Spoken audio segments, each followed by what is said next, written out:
So good evening, good morning, and welcome back to the new era of agriculture commodity trade. Welcome to the session 3, day 1 of Commodity Week World 2026 or CWW26.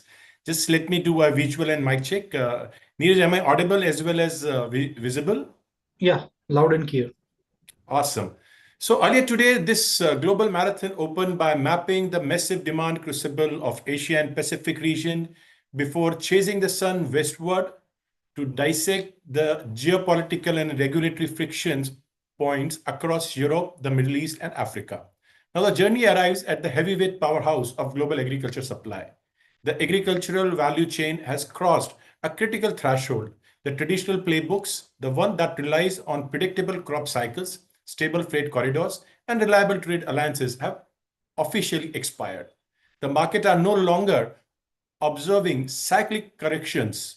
Trade is operating within a baseline of permanent and structural volatility. Over the next 6 days, across 18 technical sessions, we bring the boardroom to your screens.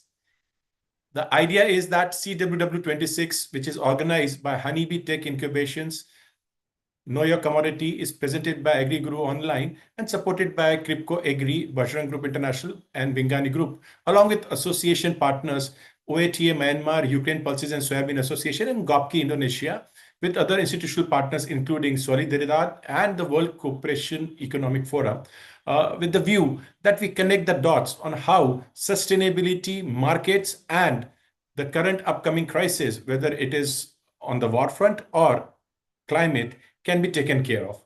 This initiative moves entirely beyond the delayed data of historical balance sheet and heavily scripted presentation. This is an unscripted, unfiltered war room. The goal is to democratize the high-stake market intelligence, mitigate the systemic risk of information asymmetry, and equip market participants with the foresight needed to defend the margins. The focus remains on most vital, dynamic, and heavily contested agriculture commodity on the planet. Welcome back to the Maize Complex. As a reminder, these sessions are beamed live across multiple digital assets on LinkedIn, YouTube, Twitter or X, Facebook, and our own dedicated event website. The links can be found in the comment section. Let's talk about a little bit of macro view. While we know wheat and rice are the foundation of human food, oilseed dictate the energy transition and pulses anchors our nutrition security. However, maize is undisputed roarer engine of global agriculture. It is the foundational building block for the world's human calorie and animal protein supply, the backbone of industrial starch sector and fiercest battleground for domestic fuel mandates. Globally, the maize balance sheet is caught in fierce demographic battle, and the latest institutional figures confirm a tightening grip on the market. We know that the work on output, which stood roughly 1.3 billion tons for 2025-26 marketing year, it is anticipated will drop by close to 20 million metric tons in 2026 and 27. With a marginal increase in global demand, the scenario is shifting rapidly from surplus to previous session into a deficit. This tightening of stock for 2026 and 27 year could result in drawdown of close to 24 million metric ton, leaving ending stock at highly vulnerable 270 million metric tons. The market is actively pricing in the extreme vulnerability of Brazil's Safrinha crop and evaluating the impact of these tighter global carryover numbers. When combined with the logistical choke points threatening the bulk container shipment across the oceans, these reduced ending stock feel incredibly fragile. But the true complexity of global balance sheet lies in feed versus fuel metrics. Maize suppliers are being aggressively cannibalized by the domestic energy mandates when massive volumes of grains are diverted into ethanol production, not just in America, but across the globe. To truly understand where the global maize market is heading, the focus must shift directly to supply engines of Western Hemisphere, where the vast majority of world's exportable surplus is generated, contested, and transformed, which bring the broadcast directly to this third panel, which is the Americas theater, the supply engine, the export surplus, and the mandate of shocks. Here in North and South America, the maize narrative is dictated by raw production scale, logistics execution, and domestic industrial policies that alter the global balance overnight. Let's break down the America supply side pressure points. First, the US is a powerhouse, we all know that. As the world's premier producer and exporter of corn, the US balance sheet sets global price tone. US acreage decisions and early season weather parameters are facing massive scrutiny. However, the true wildcard is the US supply chain remains rigid, domestic ethanol mandate.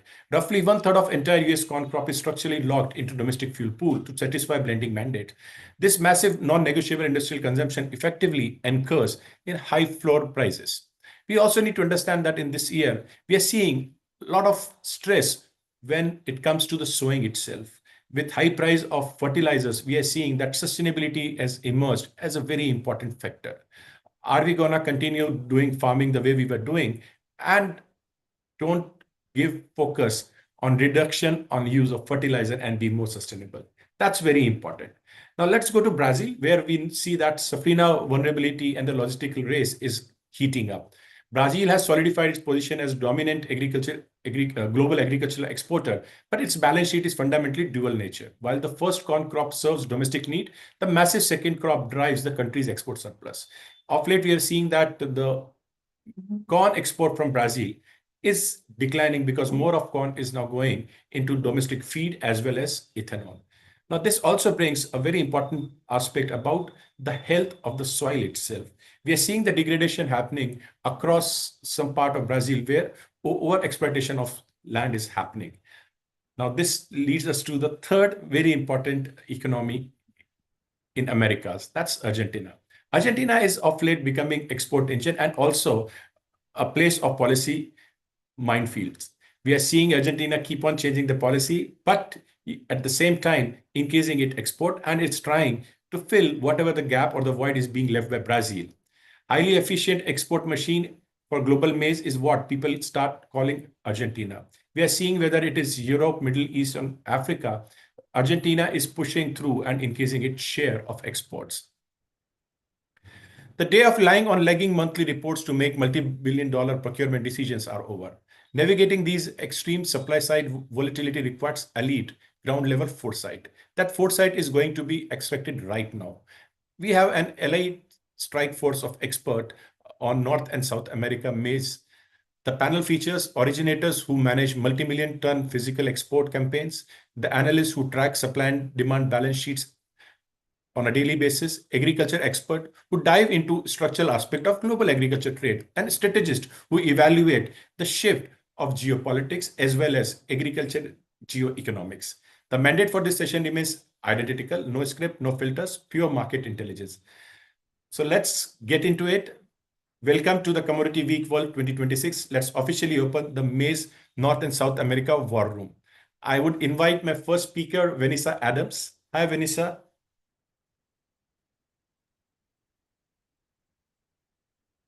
Good morning. How are you? I'm all good. Thanks. Thanks a lot for joining. So let me introduce Vanessa. Vanessa is a transformative development leader with over 25 years of global experience across 40 countries, currently serving as founder and CEO of Level 4 International. Previously, Vice President of Strategic Partnership at AGRA, that is Africa Green Revolution Alliance. She is an expert in scaling inclusive trade, digital agriculture platform, and last mile supply chain logistics. Her career is distinguished by architecture of massive public-private networks that have unlocked hundreds of millions of dollars in direct agriculture investment and export flow. So, Vanessa, let me put the first introductory question to you. According to you, what are the critical success factors for architecting a public-private network capable of unlocking large-scale agriculture investment and trade flows, especially your experience of connecting the West with the global South? First of all, let me thank you for inviting me and for being such a prolific social media guru. So we've all been seeing amazing announcements and reminders about this event. Secondly, also, it's a very difficult time in the world, as you mentioned in your opening remarks. And so with many constrained resources and reductions in commitments for development and retractions, actually, I think, in terms of investment commitments. So it's a challenging time. Furthermore, of course, increased weather stresses that we're seeing. So there's whether it be longstanding droughts or flooding, both of which are occurring, of course, around Africa, where I spend a lot of my time. So I think that the focus, Deepak, on partnerships is incredibly important, and everyone is looking to do more with less. How can more impact be done with less resources? How can we find interoperable digital solutions? How can we, in fact, take the time? And it's not easy building these partnerships, I have to reiterate. So in some cases, in many cases, as you would be aware, large-scale change requires government to be aligned, to be supporting, and there are many governments who are eager to partner with private sector. Recently, in fact, I came back from Algeria, and I have to say that Algeria is one of the latest countries to be opening up for private sector, and yet there's incredible change occurring, investments in agriculture in the desert, with pumping water resource, alignment of government support, engagement of the private sector, and within a very rapid pace, over the last 2 years, significant, and I think it's over 100,000 hectares, if I'm not mistaken, of land which has been cultivated out of nothing, really unused land, to be productive for spring wheat, maize, and now starting with oilseed crops and forage. So I think having spent a lot of time working as well over the past year in Somalia and looking at the dry land conditions and extreme weather cases, it's been interesting to be able to see a country which has opened up significantly for investment. And so why I'm giving these two cases is I think it's a lot about perception as well. Partnerships have to do with building credibility. And we're still kind of old-fashioned. Someone said to me recently, why do people still go to conferences? It's such a waste of resources. Can't we do everything online? And I said to her, no, we're a little old-fashioned. We like to look someone in the eye. We want to shake their hand. We want to be sure that we have the confidence that whatever they said they're committing to in that partnership, they will be there. They will deliver. And if they struggle to deliver, they will communicate and tell you about that. So I think you mentioned the word architecture, and that's the planning phase. And a lot of us, especially in Africa, and especially where funding that was expected to be coming from development resources is reducing and pulling out, people are a bit quick to jump into activities, development projects which are not as well planned out. And so carefully crafting expectation management amongst partners, timelines, deliveries, things that we take for granted when we're making big investments. But that level of expectation management and alignment amongst partners, of course, is part of the architecture. It's part of the backbone of what works. And the final point that comes to my mind about the experience of building partnerships for successful collaboration is actually that a lot of people are afraid of complex partnerships. They want to have bilateral partnerships, that's fine. If there's two of us around the table, maybe three, we can still control it. But I find that in complex ecosystems, complex partnerships are required. And I see that, Deepak, you're not afraid of that with your 35 logos behind you. But the partnerships landscape can require 10 different partners delivering in different ways with different levels of engagement. Where you have, for example, in Kenya, the development of an area called Galana Kulala, which you may be familiar with, that took about 5 years of government planning and another 3 to 5 years with investors coming in, and then collaboration, of course, of the community, the engagement and discussions with the Ministry of Irrigation, building significant damming and water infrastructure, seed companies coming in and making sure that the right kind of seed and irrigation companies and so on. Really a significant number of partners coming together with strong vision, good management, and many years of commitment and significant amount of not just investment capital, but working capital. And so the banks even very significant role in terms of being willing and ready to put cash into sometimes greenfield investments. So I just wanted to underscore the complexity of partnership landscape has to be built into that architecture. It can't be oversimplified. Thanks. couldn't agree more with you. And in Africa, it's become more important and relevant because you need different type of expertise, you need different type of understanding, you need different type of funding mechanism, and that cannot be achieved by a single player. And very rightly mentioned, and the type of geopolitics which we are seeing as of today, it needs more, I would say, concentrated focus effort for Africa because of what we are seeing in West Asia. It will lead to severe challenges of food security in Africa. But that brings me that when we talk about the partnerships, as you mentioned about can't we do it online, right? Why to go to conference? I also believe I attend a lot of conference. In fact, I'll be traveling to London. I was just few days back. I was in Dubai and Africa. I travel at least 2 to 3 times every year. Face to face, looking into eyes gives you confidence that things are going to move forward. But at the same time, when we talk about grassroots impact of agriculture, digital technologies play a very important role. And even working with different stakeholders, digital tools ensure that everything can be streamlined.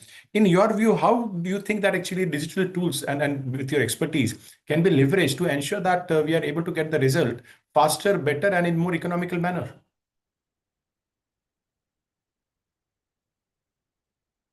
You're right, absolutely right. In fact, if we have to have an impact, which we do at the last mile where the farm is, there are so many people that are unaware of what goes into their food delivery. And a lot of people talk about in the consumer environment, let's say in France or in Europe or even in certain parts of the US about farm to table. Let's have visibility, transparency. Let's actually buy local. So there's definitely a focus in some higher end consumer markets about local procurement, about organic, and about the farm to table.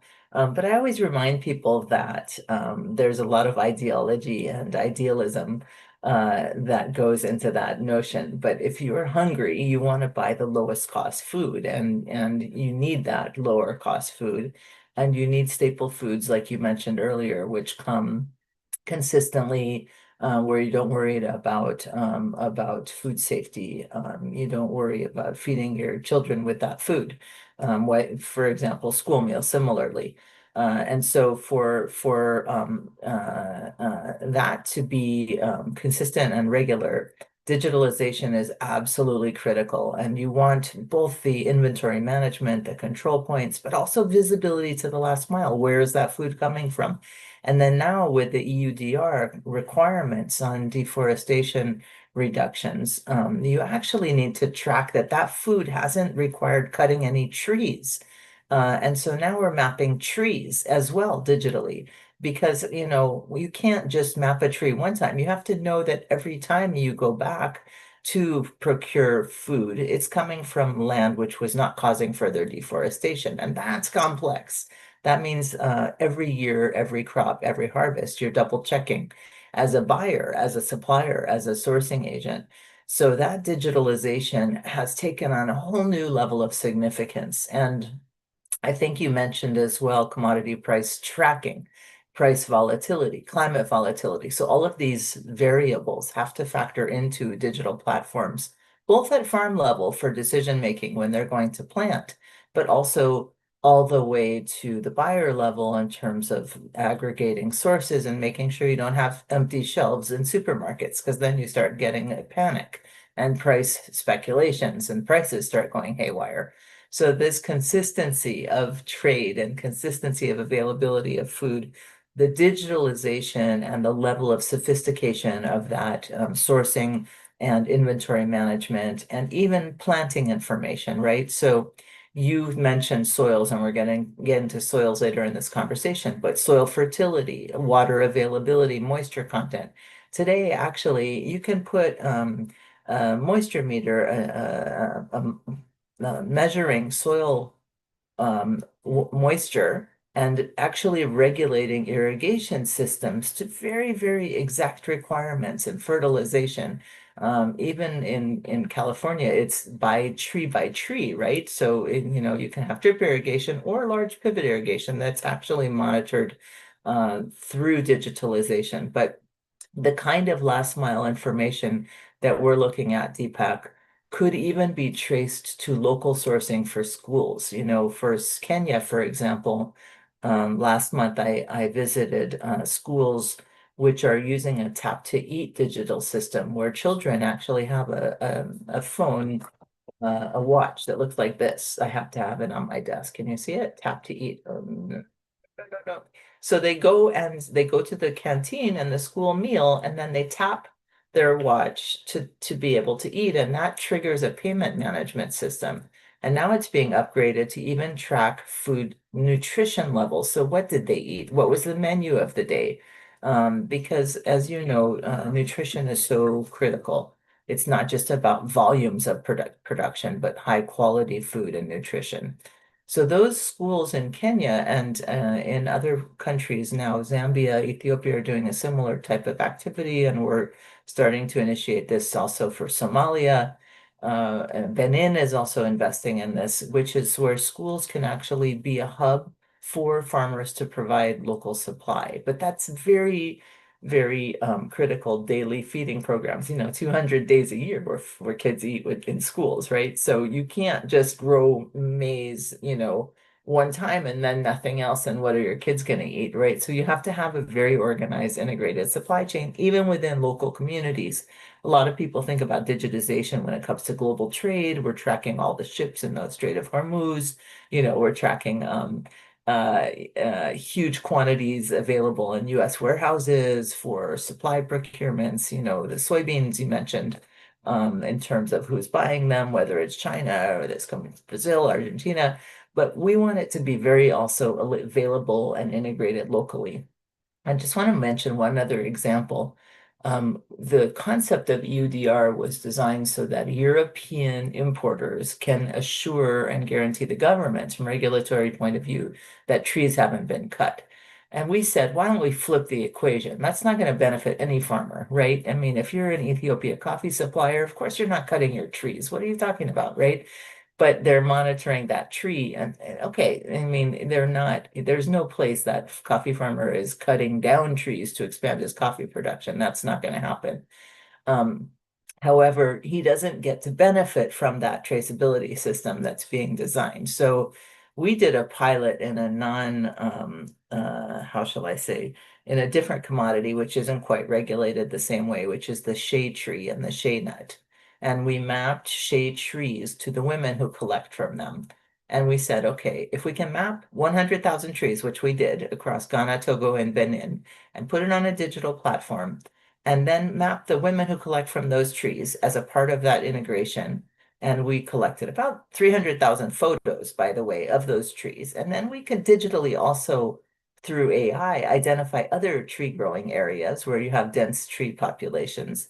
And further than that, those women actually, 50% of them are actually growing on farms surrounding those trees, right?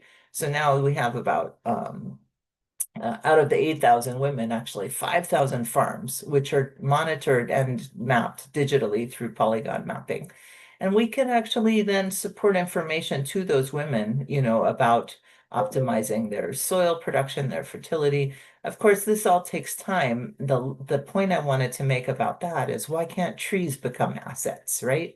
This is about now financing and collateralizing the value of those trees and then making them even more significant contributors to those livelihoods of those women.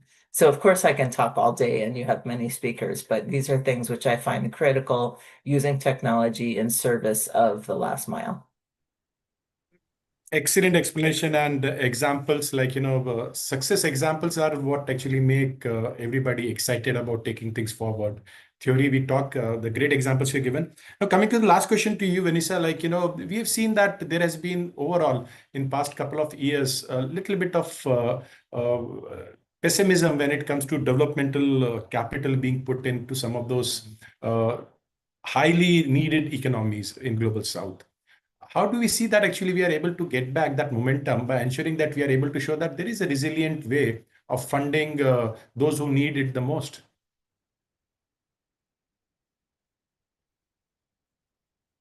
That is the billion-dollar question today. Maybe Or trillion-dollar a trillion, question. yeah. It's a trillion-dollar question. Trillion-dollar question, yeah. So it's interesting because I really see this from very different perspectives. On the one hand, traditional development funding dramatically has fell off a cliff last year, and that's affected hundreds of thousands of people in terms of their work, in terms of their livelihoods. It's affected millions, and that's being very clearly documented in the health space. In the agricultural space, it's much harder to show the impacts because of seasonality and the cyclical nature of agriculture and time lags. And we see that, that price volatility affects agriculture as much as anything.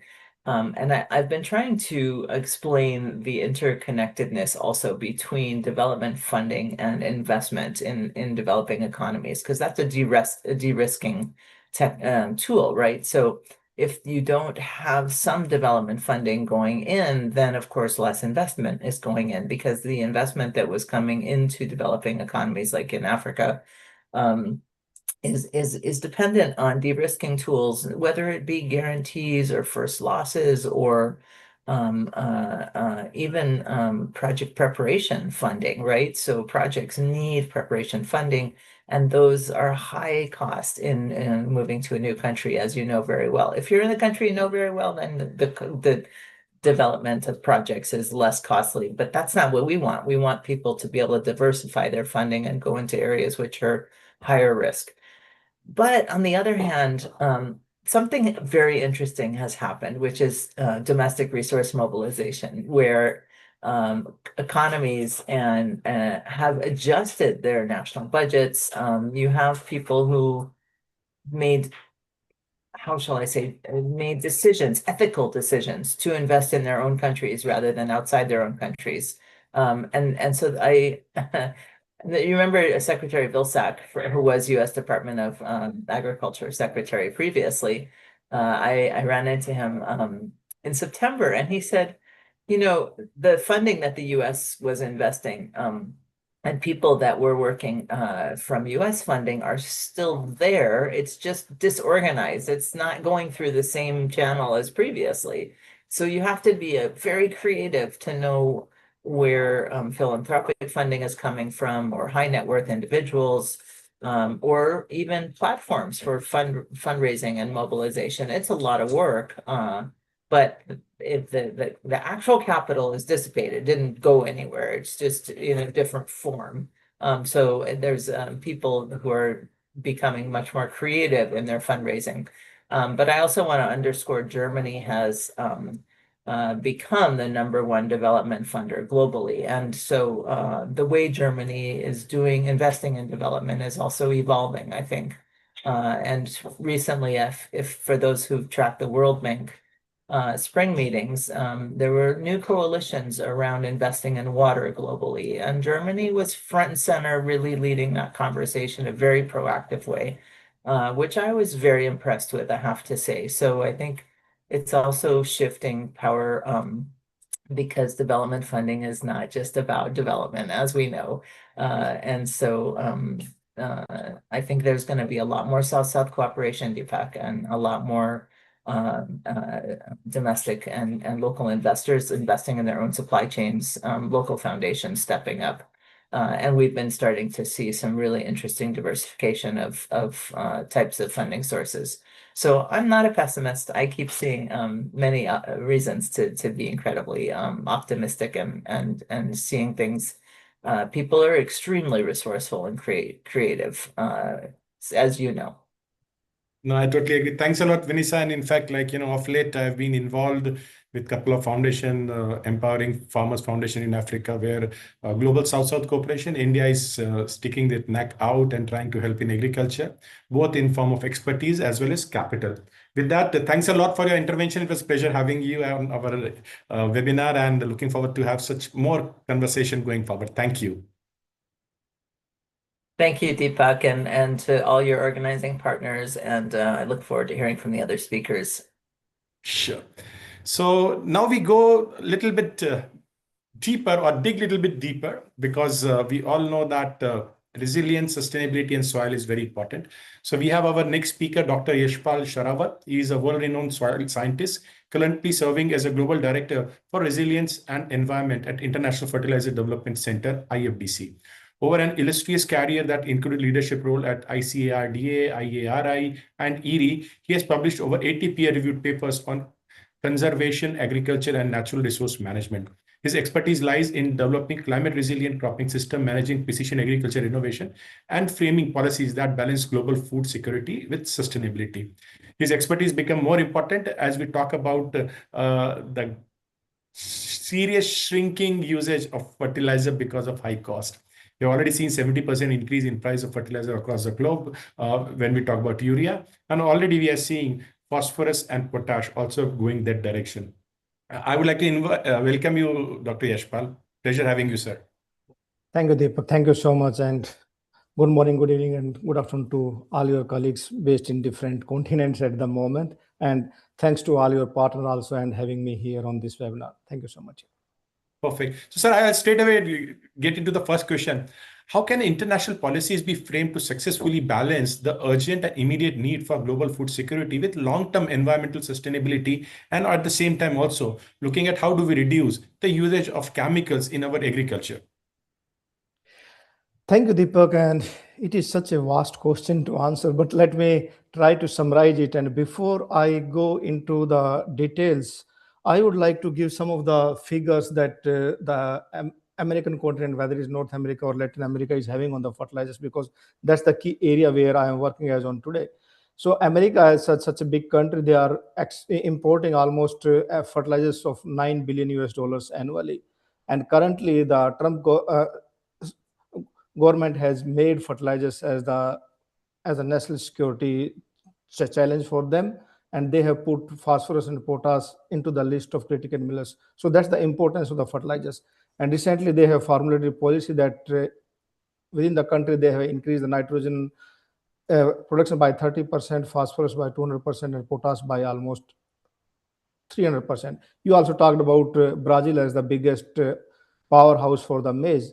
But if we see on the fertilizer sector, almost 90% of the fertilizer technology they are importing from outside, and 85% they are importing the fertilizers from other country. And they have taken a target that by 2030 or 35, they want to reduce it by 50%. Similar is the condition in Mexico.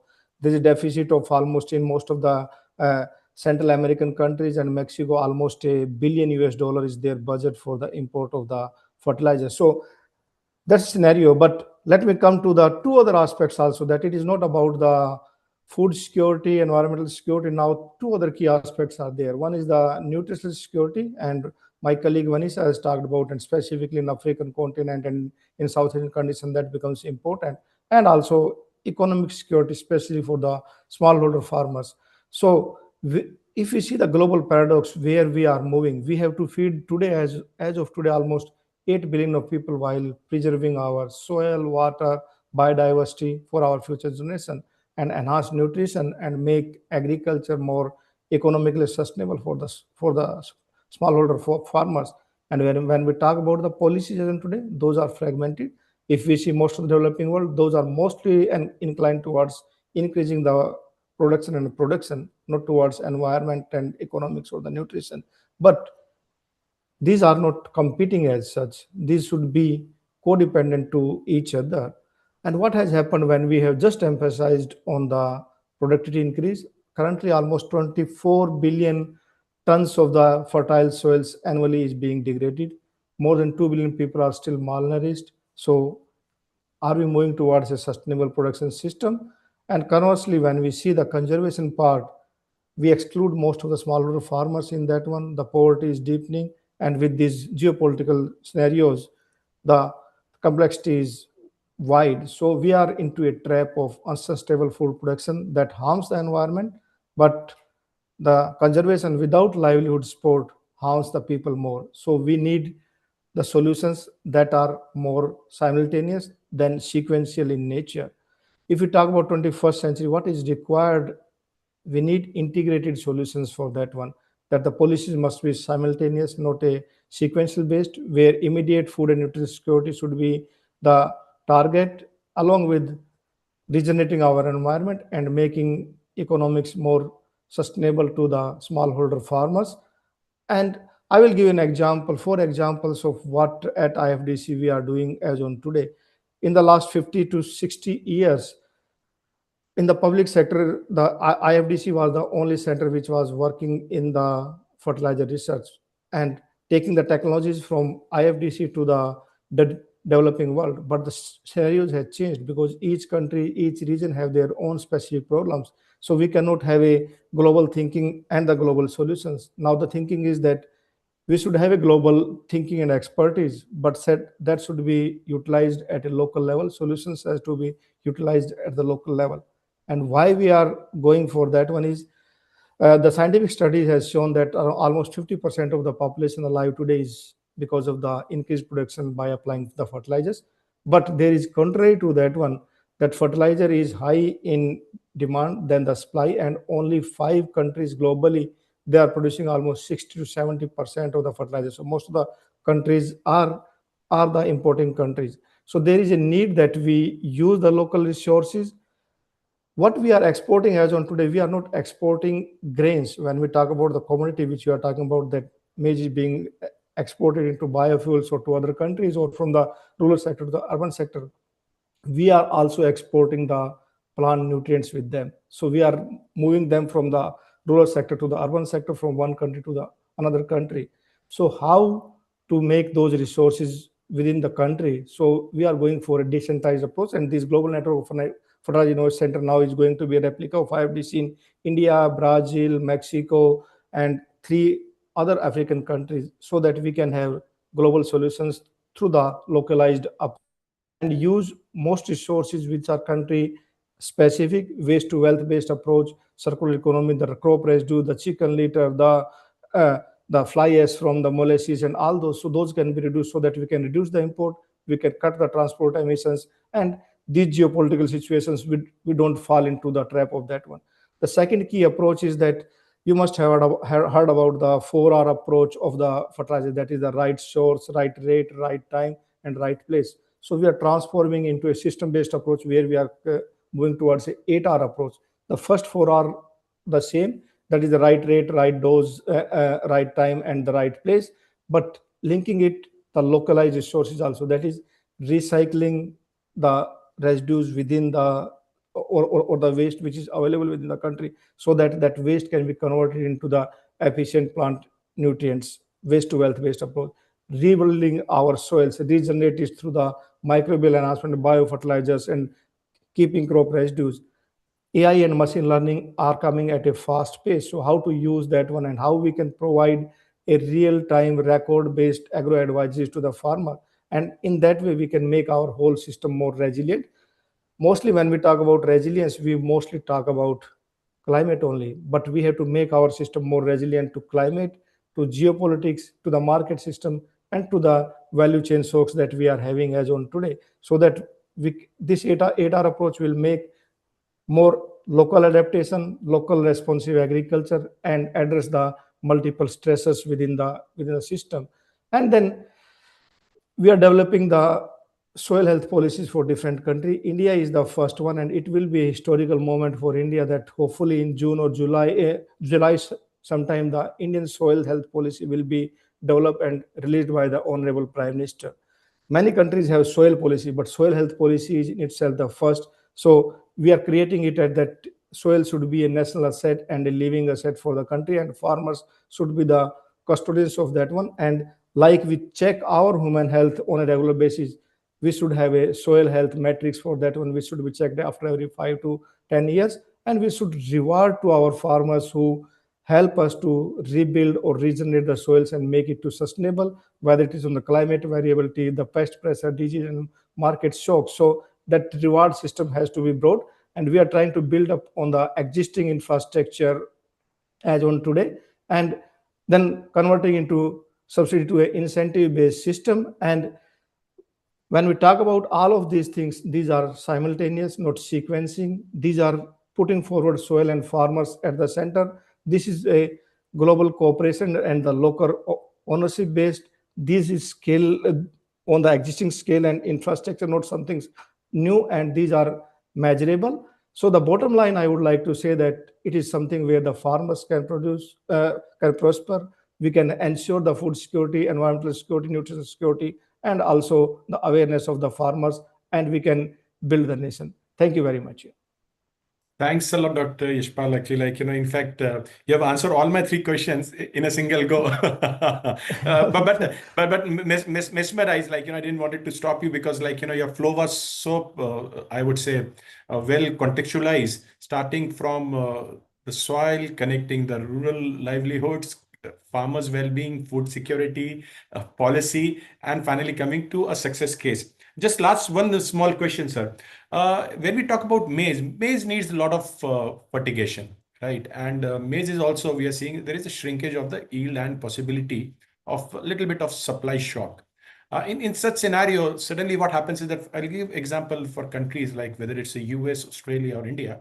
Farmers stop sowing those crops where they feel that need for fertilizer would be high, without thinking that actually it could be an opportunity of growing a crop which can be leguminous crop and enhance the nitrogen. How do we ensure that actually farmers are aligned when it comes to having a thought process of right sort of rotation of crops? Yeah, it's an excellent question, and I would say that we should move for that one towards the conservation agriculture based principles. And when we move towards the conservation agriculture based principles, it includes the answer to that one, because maize is such a crop that it is exhaustively nutrient from the soil, and we can lead to the mining of the soils. And the more the nutrients we apply to the maize, the higher is the productivity, because the now coming of the single cross hybrid. So we should go for 3 things: that if we can reduce the tillage based system, it is a energy intensive system, if we can bring those into the system. The second part is that we can diversify our system, that is bringing, because with maize we have successfully done with the groundnut, with the legumes and all those systems, so that the partial nitrogen and others can be supplied by these intercropping systems. And then one another key component that I always emphasize for is that we should have a integrated nutrient management system in such highly nutrient responsive crops, so that we can improve the productivity on the in the shorter term and make them more climate resilient as well as the soil resilient, so that we can improve the soil health too. Perfect. Thanks a lot, Dr. Yashpal. It was a pleasure having you, and for enlightening our audience with what sustainability can be achieved doing simple, small things, not something which will need a lot of money, but just using innovation and having a compassion for the environment. With that, I move to our next speaker. And this is where it becomes very important that actually when we talk about sustainability, the modern technology, specifically which is related to biotechnology, can play a vital role. Examples are Amtine, where nanofertilizers has been able to reduce the leaching and also increase or improve the soil health. At the same time, we are having a lot of biotechnology innovations which can ensure we can have increase in our yields. And with that, I would like to invite our next speaker, Mr. Kazi Ajakanandam. He is a PhD and is a pioneering agriculture biotechnologist and a founder and CEO of Open Egg Bio. Dedicated to accelerating innovation in crop improvement, he also served as Vice President of Business Development at DNA Harvest Partners, an AI-guided breeding company, and is also a renowned expert in biotechnology. With a career that features senior R&D leadership roles at global agtech giants like Syngenta, he specializes in plant molecular biology, trait discovery, and genetic enhancement. His expertise lies in commercializing advanced biotechnology tools and managing high-value seed portfolio engineering to enhance resource efficiency and security of staple crop. Welcome, sir. Pleasure to have you on our webinar, sir. Thank you, Deepak. Thanks, everyone. This is a great opportunity for me to discuss with you. And I think you have been running the session for a long time. And I think this session is really important one, coming in the right time. So I would like to share with you whatever, I learned over a period and also what is going to be in the future. So, Perfect. So, sir, my first question to you is that how are advanced biotechnology tools accelerating the discovery of trade that enhances resource efficiency and security in staple crops like maize? There is a lot of talk about CRISPR-Cas. There has been a lot of talk about previous versions of genetic engineering in form of GMO. How do you see going forward that actually we can use biotechnology to enhance the overall availability of crops for people? Yeah, it's a great question. And so I can say in one sentence, the modern biotech cut down the trait discovery timeline from years to months by integrating the high resolution biology and AI-driven prediction. Because there are so many things going on, I think with all this technology combination really helping to advance the product development. For example, in the old days, yes, we did the yield increase through breeding. Later on, the markers selection came. It helped a lot. The biotech, introducing the trait from various sources to the plant, also played a key role and also created some issues. But then, now we are talking about genome editing. Precisely, you can engineer plant, and which can also accelerate the timeline. Same way, the pangenome and the haplotype result sequencing, it's really opened up a big resource for the discovery. Using all this technology, you can really identify the structural variants, presence and absence of variation in the different genomes. And also you can address a complex trait like a nitrogen use efficiency or drought tolerance, root architecture, and so on. So we are in a very exciting period using pangenome and haplotype result sequencing. And also you can go into even deeper, like single cell spatial omics. Before we can do the expression for the whole plant or different parts of the plant, but now you can do it at a single cell level so that you can understand what stress causes this gene expression goes high, low, and so on. So these are the technologies really helping us to speed up the discovery much faster and also economically. As you all know, the AI playing a major role. So AI-guided trait prediction and the genome selections are huge for us because now you can really scan the pangenome and you can identify the traits in a high throughput manner, evaluate them also in the lab, and also you can predict them how it's going to work in the real scenario. That is a huge thing, the predictive breeding, and also how the trait is going to work. These are all really exciting things. The one thing we had many years of struggle was phenotyping the traits. So you can do the discovery, you can test them the gene in the plant, but you have to really study how they behave in the field. So now it's a really lot of opportunity opened up using the drone, LiDAR, multispectrum scanning. This all really accelerating the discovery part. And this is a huge for the science. And then finally, as you mentioned, genome editing opened up a big thing for us because number one, you can precisely engineer and then you can make a change within the plant without introducing any gene. And also, you can do the multiple trait editing at the same time.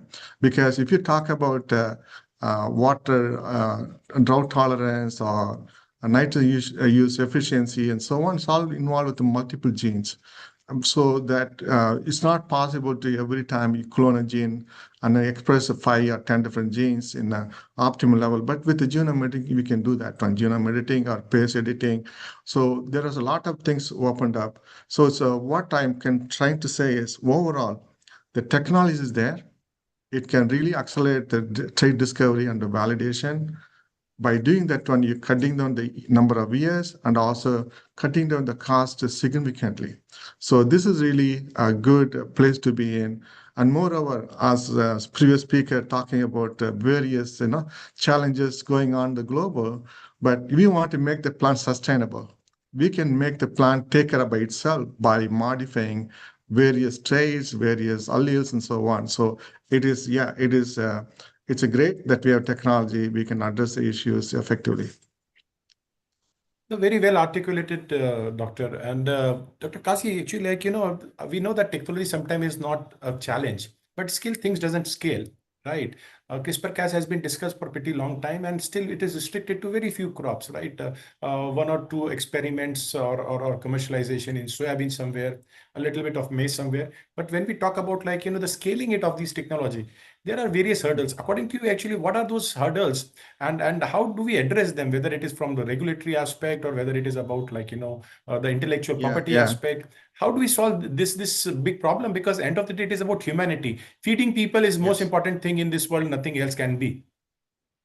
Yeah, absolutely. This is a very critical question for everywhere, including India and in the US, because as you know, yes, the genome editing is really doing a good job, but the IP and the licensing is very expensive. I know in India, I think we edited the rice, but now they're struggling to license the technology. You cannot commercialize. It's not only in India, but it's same thing in the US. Only few companies or few entity controls the whole IP thing, and it's very expensive. But good thing is now many companies, and also not only company, even academic institution coming with the new tools, genome editing tool, including India. Recently, I think one of the ICR Research Institute come up with the AI-based genome editing tool, which is cheaper and efficient. And they already deposited the AgTrade company and so on. So one side is technology is there. The cost is very high, so that not other people can easily deploy that one. And then second thing is still, genome editing is really good, but you need to have a really efficient transformation system to really edit many different crops. Of course, corn, soybean, rice, and sorghum, they're all commonly used. You can make edit, but there are some crops are still difficult to edit. That is technical challenge. So one is the IP and then cost, and then the other one is technical challenge. That can be overcome because people are coming with a different transformation technology and so on. So but all I can say is that the technology development is very rapid, and there are many different technologies are coming up, many different ways of doing the genome editing is coming up. So I'm very positive this will go away eventually. One thing. The second thing is, again, the regulatory problem is still there. Even in the US, the simple edits, you don't need to go through all the regulatory process. You can commercialize. But as you know, that Europe was resistant, but recently only they kind of accepted for simple edit. If you make a small changes without introducing anything, yes, you can consider as equivalent to breeding. But again, still complex edit is not really clearly addressed. So yes, one is the technical issue, and then IP issue. The other one is the regulatory issues. Is not a standard regulatory process throughout the world, right? So some countries are accepted it, some countries are still evolving. But fortunately, like India, some of the countries they're okay with genome editing policies. But it's all in evolving. But I think we are moving in the right directions. But the technology should be free to use. If we are allowed to use all the technology we have currently, many companies, many even smaller company, and then many universities, they can also use it. So it will take some time, but I'm very positive in terms of the food security, and then there will be always push to give either technology free or low cost, things like that. And also, I'm very positive there will be more genome editing tool will be coming in. That's what's happening. So it's already started here in the US, in China, India, many places. So yes, it's a complex, but I think it's all going in the right direction. It will slow down. It will be more widely used, and hopefully the big company can really give the technology for various things. If you remember golden rice, that's what happened. When you develop the golden rice, there is a lot of patent by Monsanto, Syngenta, and other people. Later on, we donated. When I was working in Syngenta, so we just donated all the things to the ERI. So things can happen like that. So we had to wait and see. But currently, yes, it's very complex. But both the technical challenges there, regulatory challenge, IP challenge, but all I think is slowly going away, in my opinion. Yeah, it will take some time. Right. Dr. Kazi, you have worked with some of the top CGI institute, and we know that whether it's a CIMMET or ERI, They've been doing Mhm. fantastic work. What is stopping actually, rapid rollout of those technology innovations, especially when we talk about in global South, right? In Yes, Africa, that yes, once the varieties are released and then taking it on the ground, right? That is yes, having a huge lag. Generally, developing a new technology, a new seed. Used to be yes, 7 years, 8 years job. But now we have seen yes, that some of the varieties which were developed 7 to 10 years back, they're still not found. yes, For example, pigeon pea, ICRISAT has done beautiful yes, work on yes, that. yes, yeah, But yes. taking it on ground become a challenge. What, according to you, could be the way forward in solving that type of problem?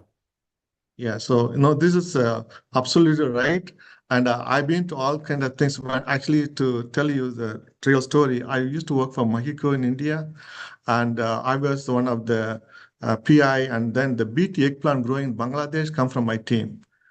But it's created in India, but it's not approved in India. Like that, we have cauliflower, cabbage, tomato, all kind of thing. Many institutions produce rice and so on. The reason is obviously government want to approve it, but non-government organization, Greenpeace, they all stopped it. So government, bow down, and then fortunately, Bangladesh had a collaboration with the Cornell and then Myco, various entity. They were able to release it. Last 8 years, the yield increase.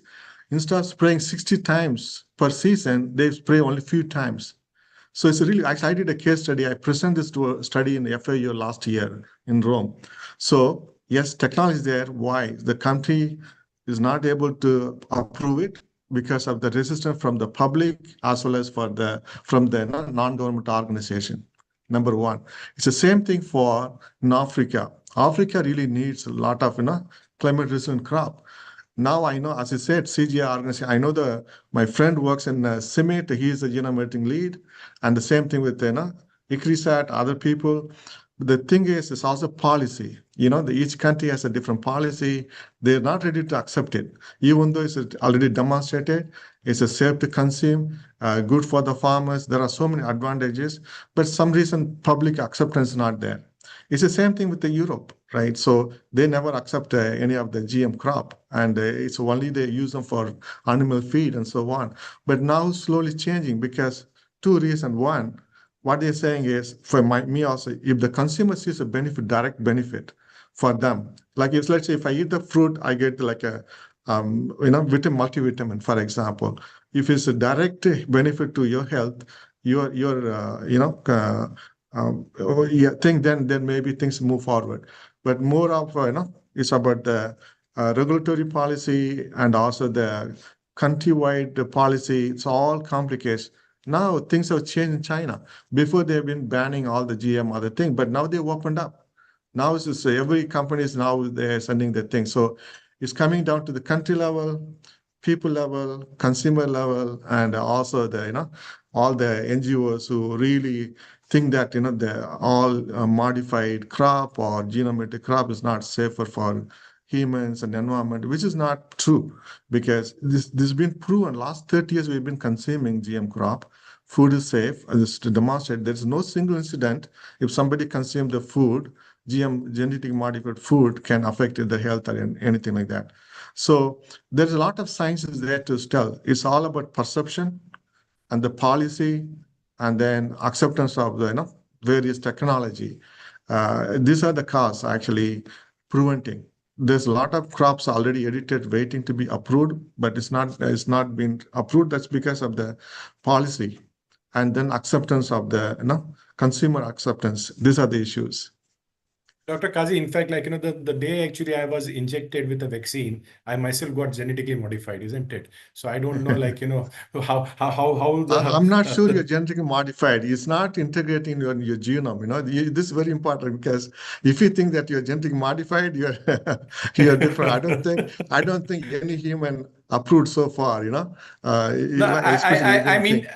I mean to say that actually, Yeah. like, my cell got like, modification, right? Because of No reacting. modification to at all. No. This is Okay. another thing. This is a perception, right? So it's a good thing you brought up this one. I'm glad you're taking this sport. So when we inject, it's not you are not injecting the DNA to integrate in your part of your body, right? That's number one.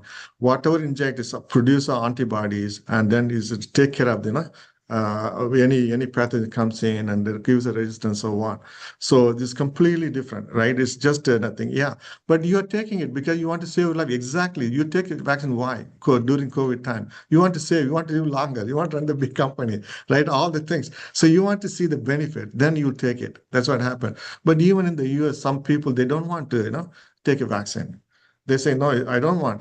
This is my body, I don't want to do things. So you said that people have a different perception and so on. But overall, we have to look at how we can benefit the community and with the bigger population, so on. Because the science is strong. They do.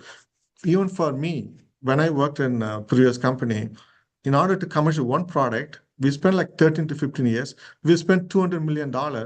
That is to prove that the product we produce is safe for human, environment, and microbes and so on. So it's a very safe. There is no problem. It's not like you are going to really genetically modify anything, but it's basically addressing the issues to control the insect or weed and so on. So there is a lot of misinformation and perception of the technology and so on. But otherwise, in my opinion, if you have the food security issues, if there are ways to do it, that's great. I mean, I'm also farmer. I have land, my parents' land. After they passed away, I manage from here. So I don't need to do the genetic engineering crop, growing my field. I don't need. I will be happy to use plow the land, put the cow down, green manure, plant them. I'm fine with it. No, there's no problem. The problem is now you don't get that much a yield, right? That's one thing. And then if you get the good yields, no problem. But now the insect is everywhere. The insect pressure is going to be even higher due to the climate, change. The temperature going to complicate and it's going to affect the yield. So these are the technology which can really address or minimize the risk, truly benefiting the farmers and the consumer and so on. So we have to look into the benefits versus risk. That's very important.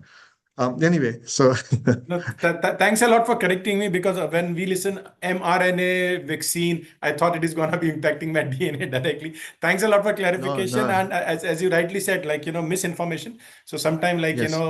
the perception being created, like, is not always Yes. true. Thanks a lot, Dr. Kazi, for sharing your views Thank you. and thoughts, and looking forward to see more genetically engineered modified crops. And I'm pretty sure they are pretty safe, because I have been eating a lot of GMO corn because I travel across the globe, and I have not turned into a monster so far. Thank you, sir. Sure. Thank you. Yeah. Yeah, and that's bring us to our next speaker, and this is where actually let's move a little bit from the science to the business. So we have Tanner Yamke. He is an expert agriculture economist serving as a lead economist for grains and oilseed within the CoBank's Knowledge Exchange Research Division, blending academic rigor with practical insight. As a fourth-generation farmer and former Dow Jones market reporter, he delivers critical macro research for cooperatives and rural businesses. His expertise lies in structural supply-demand modeling, analyzing energy market cross-currents, and evaluating the direct impacts of international trade policy on grain sectors. He will be presenting. Hi, Tanner. Pleasure to have you, sir. Thank you, Deepak. Great to be with you this morning. Hope you're well. Yeah. Tanner, we are not able to see you. Neeraj, are you able to see, or it is just problem with me? No. My video is on. I can see me. Let's see. I'm not exactly sure what's going on there. We are not able to see you, Tanner. Okay. Well, I've got my camera on, and I'm able to see. I'm able to see myself on my screen. Okay. So I'm not No, exactly sure. that's fine. You want to present, so like, we can start with the presentation. Yeah. Okay. Let's go ahead and do that. So we're going to talk a little bit about our outlook for the markets. And let's see. Oh, there may be another app here I can turn on. It says the co-host has stopped your video.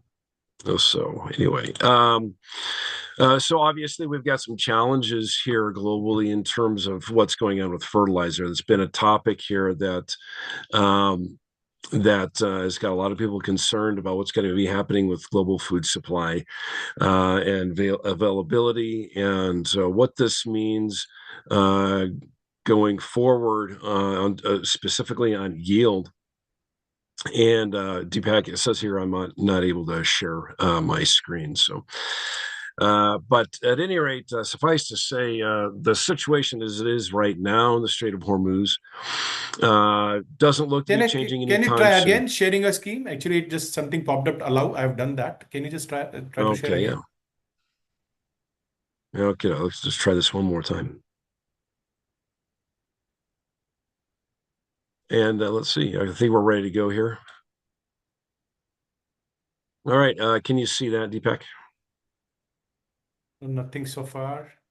USDA sees world corn crop down 1.3% year over year. That's the screen or chart that I have on the screen right now. We are not able to see the screen, Tanner. Okay. All right. Well, I can see it on my end. I'm not exactly sure where this is. Sorry, are you using two screen or one, Turner? Just one. One. Oh, that's strange. Yeah.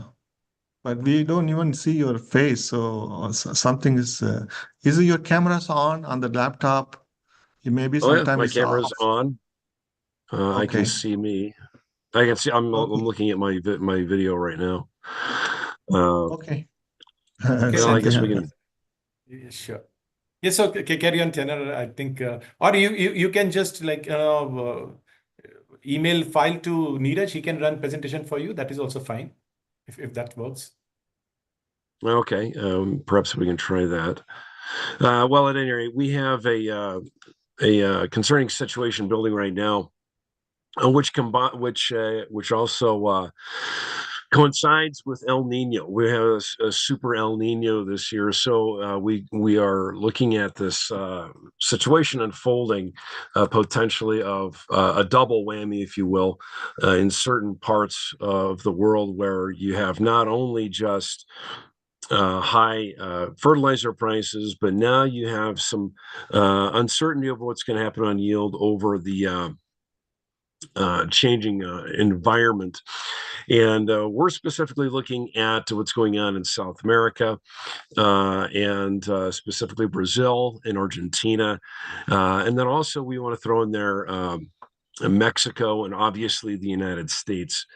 And there's going to be different impacts. We run our models on fertilizer impact. There's a clear concern of what's going on, what may happen with Brazil and Argentina. Both of those are major importers of fertilizer, and they're very dependent on the world market for their nutrient supply. Going forward, if we do not see a resolution of what's going on in the Strait of Hormuz, at least by the time we get to the end of summer, we can anticipate, here in the United States at least, we can anticipate elevated fertility costs heading into 2027 and heading into spring 2027, where this now overlaps into multiple crop years. That's going to be affecting your major exporters, the United States and Brazil and Argentina, and also your major importers like Mexico. And so this is going to tighten the balance sheet, we think, just from the yield standpoint. But also factor in right now, USDA is factoring in a bit of a decline in harvested acreage. It's a big drop here in the United States already, based on what farmers have indicated to USDA earlier this year on their prospective plantings. We're going to have another update on acreage here at the end of month, at the end of June. We'll have the USDA's acreage report, where they actually survey for the number of acres that were actually planted. We're expecting there to be a slight decline from what farmers had stated earlier this year, because this fertilizer situation has not yet been resolved. So how much is that going to be? How much is going to decline? We see mostly that decline here in the United States to occur on the plains. In the central corn belt, you're not going to see much of a shift because farmers are going to typically stay in their corn soybean rotation typically. Once you head up to the western plains, states like Kansas and North Dakota, you're going to see more shift because farmers have more crops in the rotation. Not only do they have corn and soybeans, they have wheat, they have grain sorghum. In Kansas, they have cotton in the southern part of the state. So you're going to, and they also have a lot of hay. So there's a lot more shifting and trading of acres, if you will. So we would anticipate there to be a more tightening of acreage than what USDA had indicated earlier this year. By the time we get to the end of the year or the end of the calendar year, now we need to start looking at what the impact is going to be on Brazil and Argentina, two other major corn exporters. And we anticipate at least a slowdown in the growth. Obviously, Brazil has been on a continual growth path on total acreage as they expand further into the Cerrado region. But we would anticipate either that increase to slow down, or perhaps, given the financial situation of so many farmers in Brazil, you could potentially see a retraction in some areas of corn acres simply because the fertility need is so high. You may see actually a shift over to more soybean acres, and corn may drop for the first time in several years, something that would be a rarity in Brazil. So those are the dynamics we're watching now. On the fertility front, now you add in El Nino, and we've got some negative yield impacts, specifically with Argentina that we're looking at, and potentially even Mexico, parts of Mexico. Here in the United States, it could be hot and dry in parts of the Corn Belt. That could negatively impact yield as well. So among your major exporters here, we have two dynamics playing out that are going to tighten the global balance sheet. It's reduced acreage because of high fertility costs, and now potentially lower yields because of El Nino for two major exporters, especially the U.S. And Argentina. Now, we have to talk about the demand side of the balance sheet as well. We have a strong biofuel mandate here in the United States. There's been an effort to expand the mandate to E15 for ethanol. That hasn't quite happened yet. And even if it were to happen, that's not going to change demand materially in the United States overnight. It's going to take a period of years for that for that infrastructure to come online. Most of the growth that we see on the biofuel side is going to be with ethanol exports. Our economist, Jackie Fatka, she's our biofuels expert in CoBank. She follows that very closely. She notes regularly that has been a very big, bright spot for the ethanol industry here in the United States. And it is coming through in the data that this is the growth, especially into countries that have other mandates, biofuel mandates, like Canada, for instance. So we have growing usage there globally, and that's going to put upward pressure on demand for ethanol usage for corn in the United States. We also have a slowly recovering livestock and poultry sector, although we are still struggling with a drought in the United States and the Western Plains, and that is impairing our ability to expand the beef herd.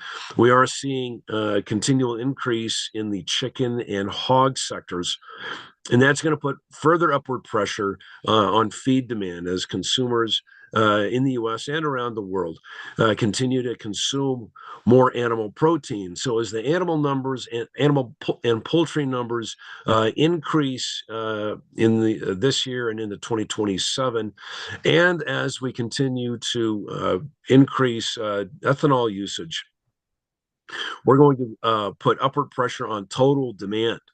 So then we have to ask about what is the story there for On exports, first we got to talk about, again, Mexico. If Mexico has a poor yield this year, or less than stellar, we'll say, because of El Nino, then that would indicate that Mexico is going to be on stronger footing for imports. So the world around, we're looking at a tighter balance sheet for corn, with demand being resilient because of biofuels and because of animal protein consumption. While at the same time, we're seeing a tightening of acreage and the threat of declining yields because of El Nino or Super El Nino and rising fertility costs going forward. Now, what does this mean in terms of the long-term outlook? That's always the hard thing to gauge because of the global nature and the impact of weather. El Nino is not the same around the world. In some regions, it will reduce yield. In some areas, it'll actually increase yield. So there may be a net gain in some parts of the world. But as we go through the growing season, we're going to have to obviously keep a very close eye on what happens here in the United States. We've got very good weather throughout most of the Corn Belt. We're surplus on moisture. In fact, in some parts of the Corn Belt, we're a little behind in planting progress because we've had too much moisture. Now, that would raise concern for some people about late planting dates going to have a negative impact on yield. We're too early to say that yet. Right now we have to go with the assumption that rain makes grain, and so that's going to be a positive on yield. Once we get into July, late June, and then through July, when we get into pollination, we got to keep an eye on what happens with temperature. And during this Super El Nino phase, as we are building into that period, we could see warmer than desired temperatures, which could be a negative on pollination and therefore a negative on yield. So longer term here, though, we obviously have a strengthening of global demand, and at the same time, a retraction in acreage. So we have to anticipate, based on those very fundamental dynamics, supply and demand, we're going to see more upward price risk. I think that's being baked into the markets right now. We can anticipate prices strengthening as we get through the weather market, and we'll have to keep an eye on what happens in South America. But I'd say right now there's or at this point in time, there's more upward price risk in the longer term outlook than there is downward price risk. Once we get into the El Nino peaking period of December, January, February, March, that will add another layer of risk for South America, and that at the same time could open up another level of upside. Without any slides, Deepak, I'll turn it over to you. Apologies about these technologies issues. If you have any other questions here. Yeah. Excellent. I would say I was able to visualize everything you were speaking, right? Your expertise is extraordinary. Tena, so when we talk about there would be definitely shrinkage, as you rightly said, in corn crop. Are we looking at the global production going down by say 2%? Are we looking in those range or even more than that? Say based on our very early projections, if we're going to only use trend lines statistical yields, Deepak, then we're only talking about 1.5% drop. A return to trend line yield would pull us back just a touch on global yields and drop us back a little bit here in the United States as well. That is not a huge drop. I would say the concern is once we get further in the growing season and we start to see some heat in the Midwest, and we start to see dryness in parts of Brazil and Argentina. Now you're talking about a more than 2% drop in total production. So now we're getting a little bit more concerning. And if we do see farmers in Brazil pull back on acreage, and also Argentina, can't leave them out, maybe you're talking about a 2 to 2.5% drop in total production globally, and that can have a pretty sizable impact on price. Recall also, Deepak, remember we're coming off of a record crop this year. We're going to have more carryover stocks, and that's going to be a bit of a buffer on any shortfall that we see. But at the same time, like I said, that the demand story is very strong from both biofuel and feed demand for both for around the world. And so I think given this dynamic of continual growing demand and a drop in acreage, I think the markets could get a little bit jittery here later on in the year if we start to see some weather concerns, and now we start factoring in a 2% drop or 2.5% drop. Things could get pretty spicy in the markets, but we're a long ways from there quite yet. Perfect. Then one more question, as we talked about, demand is not going anywhere.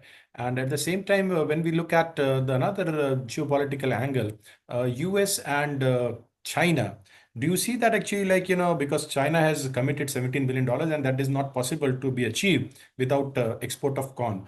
Do you see that actually, that would also put some upward pressure on the prices of maize? Because China would generally they are looking at reduction of their imports because they are having a decent crop this year. But if they exceed their import from 6 million metric tons to say maybe another 4 to 5 million metric ton, just to ensure that they adhere to the treaty which they have agreed to. Do you think that will put a little bit more pressure on upward price pressure on maize as well? Absolutely, that'll play a part. The $17 billion would comprise numerous agricultural commodities. Soybeans is the one that everyone talks about, but really China doesn't need soybeans at the moment.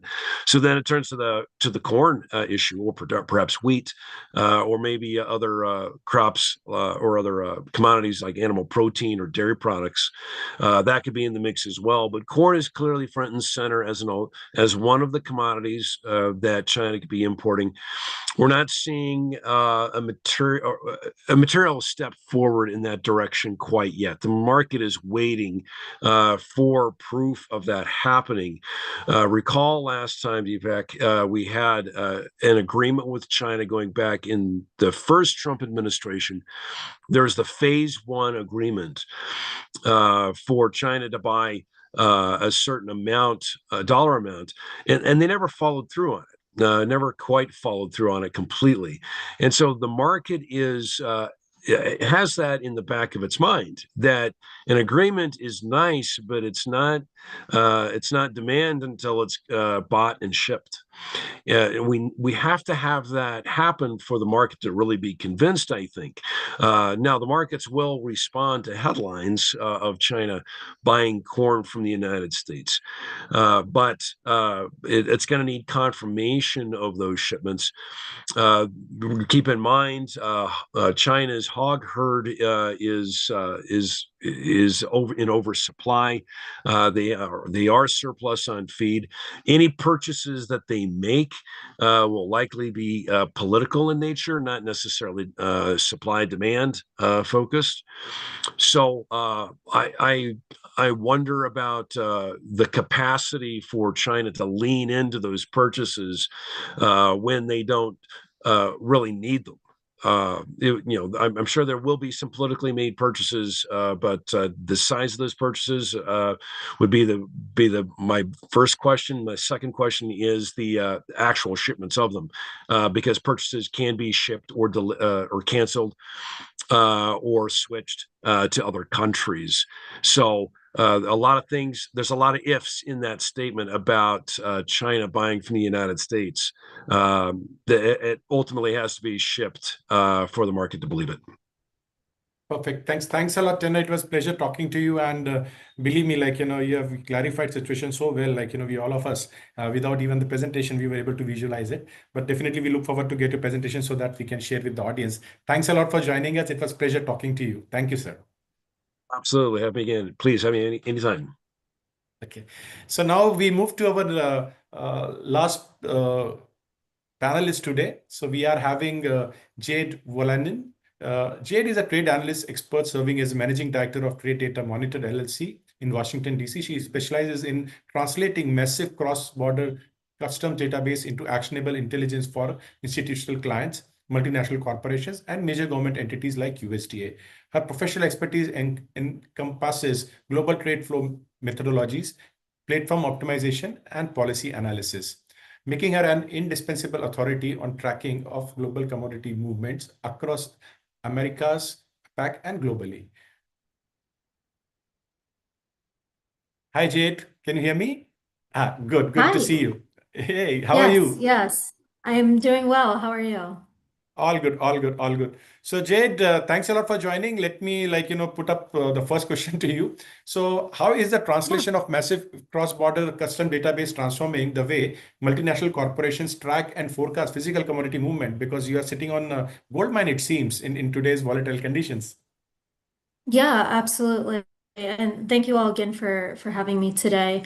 I can mostly talk about import and export customs data specifically, but there's a lot in this space to assist with tracking and forecasting physical commodity movements. For example, before I get into specifics with trade data, there are definitely some cool technology companies that are releasing data on, weather patterns, as we talked about. Tanner mentioned production data. There's satellite drone data, policy trackers, so forth. There's a lot of big data out there, and it'll be quite monumental to see how our clients integrate our trade data set with information on weather and new developments in the tech and AI space with improving different kind of processes. For example, just on Friday, I was talking to someone about a new company using AI to harvest and target production a little bit better. So we'll see how kind of that moves in the space. And so some of our clients are even looking at, okay, what are some of these new companies coming out and what are they doing? And that's also a factor. But in my realm specifically with import export data a little bit better, I think people are becoming more aware of each country's nuances and trying to fully understand a data set before just accepting it. And so this is one pillar that I always like to reiterate to our clients. And so I can give a couple of examples. That's how I always like to visualize things. But what many people in the supply chain business have issues with, certain areas of the world lacking information. So with a few caveats, it's not perfect, but with trade data, at least you can mirror the data from other countries to get an estimate of what's going on with that country that may not publish official trade data or has some suppression or some other issues. And then also just in general, we're seeing more data visibility and more acceptance in countries releasing that data and so forth. And so another example in understanding some of these nuances about each country's official data is to ask someone if something looks odd. Like if you really know the corn market really well and you know Mexico's data really well, you may look at their official trade statistics right now and think there's something going on here, because there is, by the way. In this specific case, Mexico's heavily suppressing their data right now, at least their official government data. Argentina does something similar as well. And so just kind of having a couple of these things in the back of your head of looking at the data and, not necessarily just writing things off as bad data, but also questioning the data that you're seeing. And I think that's one of the most vital pieces of, developing a good forecasting model and so forth. So yeah, that's a little bit about kind of what we're seeing at least in transformation. And of course, a lot of talk on AI. So I touched briefly on that, but of course, there's always some talk on that too. No, sure. So actually, you rightly mentioned that the governments have started actually, spreading misinformation nowadays, right? Previously, traders with their position would spread misinformation. If I'm long, I would say, supplies are not gonna come. There are challenges. I'll play that card more. And in case I'm short, I would say, hey, it's as good as La Nina, right? Only there is one alphabet which is different. But nowadays, the government are also playing very smartly, and many government I've seen of late, when they start, they would come out with something that there will be record numbers, and as soon as it comes towards harvest, and they are large exporters, they start showing that actually no, the crop is not that great. We might not be having that supply to push up the price.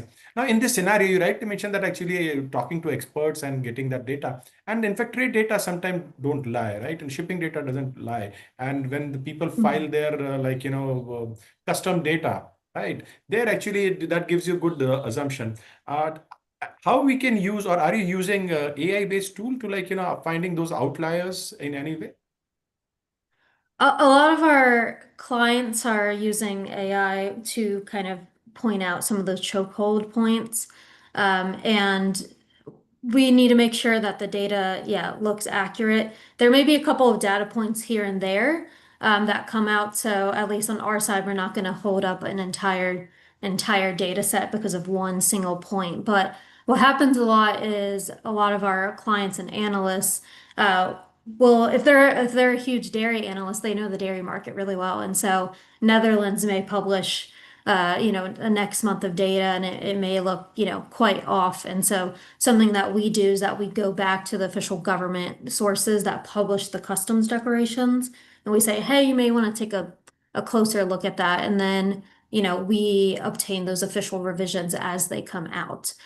So there are some AI tools, yes, being used in the industry to look at these chokehold points or inaccuracies in the data per se, but some may appear just also more obvious to those in the sector as soon as the data comes out too.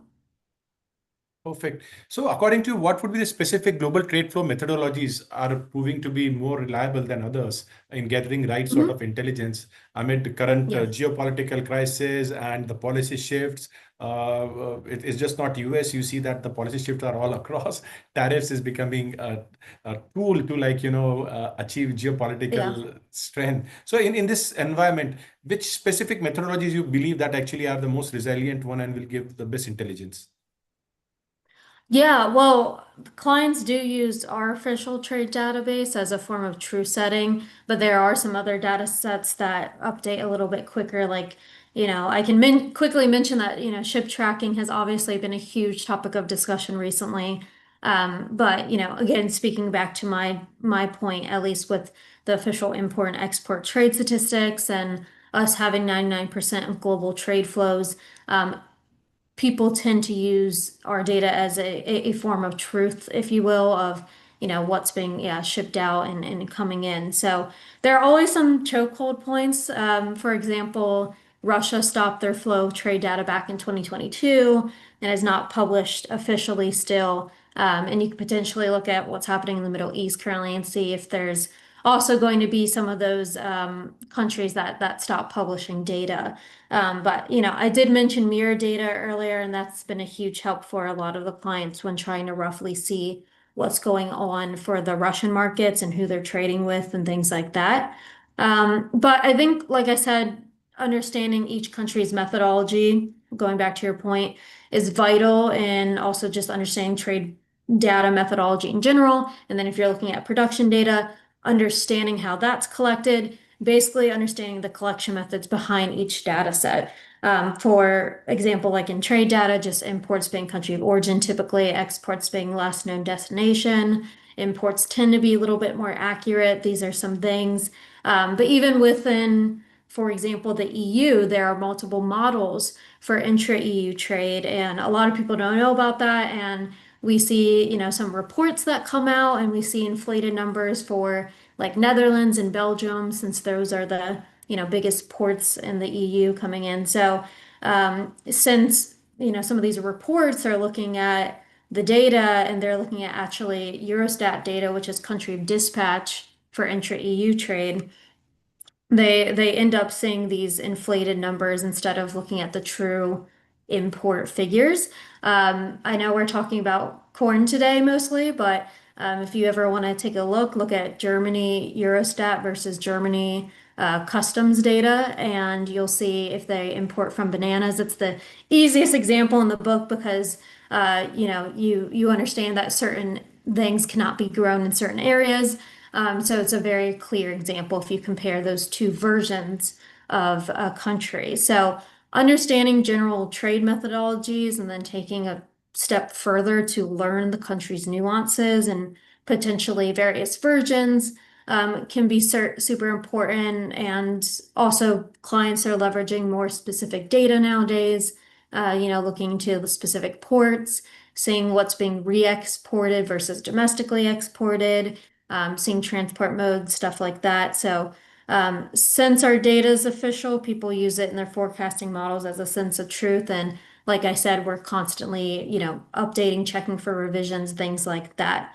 So overall, I think there's a lot of data out there and evaluating what is accurate. Good data is definitely the key. And with trade data, like I mentioned, it's easier because a lot of the analysts know the markets really well and can easily point out, what makes sense and what doesn't, compare it with other data sets and mirror the data and things like that. So it's all about finding the most accurate pieces of your supply chain puzzle, if you will, and to start painting a picture with all the pieces that you have. No, I totally agree. In fact, the ship tracking data, we used to see it as a gold standard till some time back. But now with what is happening in West Asia, we are seeing switching off the transponder, switching on the transponder, ship disappearing from one place, just appearing someplace totally different. So all those challenges are there. And in fact, when we talk about the Straits of Hormuz, right, there are so many data sets which sometimes you see that 15 vessels passing, some talking about 3, some talking about 23. So even the data which used to be pretty standard now is changing. But that brings me to my last question to you. How quickly do you see the regional policy shift or export bans or import bans manifest into analytical platforms like yours, which are tracking import and export flows? Yeah, it definitely, of course, depends on the analytics platform, of course. So, some may appear right away, some may take some time. Some people don't want to publish something right away if they know it could change in a little bit. So, of course, it does depend at the end of the day on the analytics platform. But again, apologies, going to speak from our perspective of our data is official customs declaration, not even bill of lading technically. So our data is technically monthly trade statistics, but our database is updated daily since we have a 99% of global trade flows. It's a lot of countries. So it depends on the data set, but it may take a few months to see the use case play out, or you start to see maybe a little bit tick up. And then you kind of continue to monitor it. So once the data is released, you can really paint a picture like we were talking about. One example, since earlier you mentioned tariffs as well. In our system, we have different tariff groups that clients can check. And so I know this is ag focused, but bear with me on this example. If you take one of those groups for the Section 232s, like the aluminum or steel derivatives that were announced in February 2025. Especially now, if you take a look at that data, you can see the US calculated duty paid increase it was trending around like 250 to 300 million in like February and those past months before. And then you can see in March, it increased to 730 million and then to over 1 trillion in April. And then it just kept going up from there. I think it got to 1.5 at some point and then started settling down a little bit. So you are able to, that's why I said earlier that clients use our data as more of a source of truth to verify a lot of these figures. But companies are very, careful also to get some of these things right. That was definitely a chaotic time last year of companies trying to figure out what exactly they're supposed to be paying and so forth. And same with an export ban, they'll probably want to decrease their inventory right away so they don't get in trouble. So you can see this pretty quickly in hindsight across various analytics platforms. Again, if you have all these different data sets. Additionally, again, another point just on trade data, analysts can always estimate what may show up in another country's import data ahead of time. So some clients like to kind of leverage that. It's not going to be perfect by all means. Import data tends to be a little bit more accurate. But for example, if you're looking at China export data a few months before. It may, not show up because of the shipping and the reporting time lag.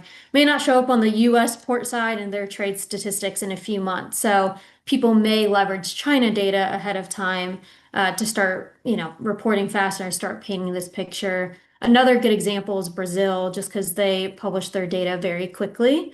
And so people do leverage Brazil statistics, especially being in competition with the U.S. and selling to China right now, being a huge topic of discussion. So those are some leveraging tactics, and how quickly you might see.